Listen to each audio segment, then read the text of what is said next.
TDP MLA Bonela Vijayachandra అవినీతి చేస్తూ అక్రమంగా ఆస్తులు సంపాదిస్తున్నారని పార్వతీపురం మాజీ ఎమ్మెల్యే అలజంగి జోగారావు ఆరోపించారు. పార్వతీపురంలోని తన కార్యాలయంలో మీడియా సమావేశాన్ని నిర్వహించారు. ఈ సందర్భంగా ఆయన మాట్లాడుతూ రెవెన్యూ రికార్డులు ట్యాంపర్ చేయమని ఎమ్మెల్యే బోనెల విజయచంద్ర ఎంఆర్ఓను గత 3 నెలలుగా వేధిస్తున్నారని, అందువలనే ఆమె ఫిర్యాదు చేశారన్నారు.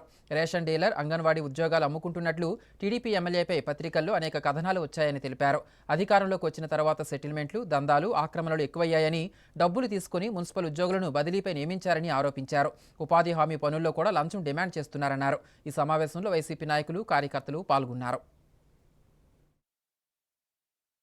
అమ్మో ఎమ్మెల్యే అంటూ అరాచక పాలన ఈ రాష్ట్రంలో మన రాష్ట్రంలో సూపర్ 6 ఇంప్లిమెంట్ చేస్తుంటే ఒక పక్క ఏమో 50 సంవత్సరాలకు పెంచను, లేదా ఆడబిడ్డ అనేది, లేదా తల్లికి బంధం పెట్టుకున్న కార్యక్రమాలు చేస్తామని చంద్రబాబు ఒక పక్క చెప్పాడు కదా.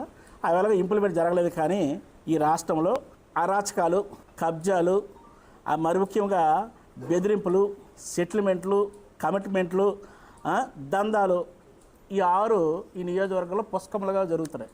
గత 11 నెలలుగా ఈ పార్వతీపురం నియోజకవర్గంలో ప్రజలు భయభ్రాంతులు చెందుతున్నారు. ఎవరికి నోటీసులు ఇస్తారో తెలియదు, ఎవరి దగ్గర 2 లక్షలు తీసుకుంటారో తెలియదు, లేదా ఎవరిని ఇచ్చేస్తారో తెలియదు. అయితే ఇంకా ఒక అడుగు ముందుకేసి ఈ పార్వతీపురం మున్సిపాలిటీకి సంబంధించిన కమిషనర్ ఏమంటుందంటే, నేను డబ్బులు ఇచ్చి సాక్షాత్తు మాతో మాట్లాడిన మాటలవి.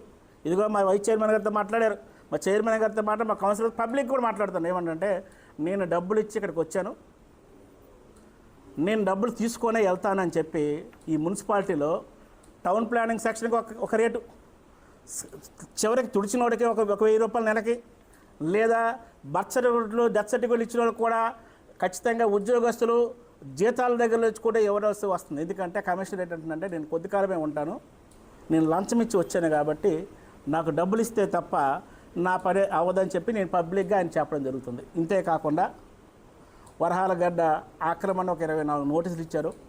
ప్రతి నోటీసు దగ్గర 2 లక్షల రూపాయలు తీసుకున్నారని చెప్పి తీసుకోవడం జరిగిందని కూడా పత్రికలు ఘోషిస్తున్నాయి.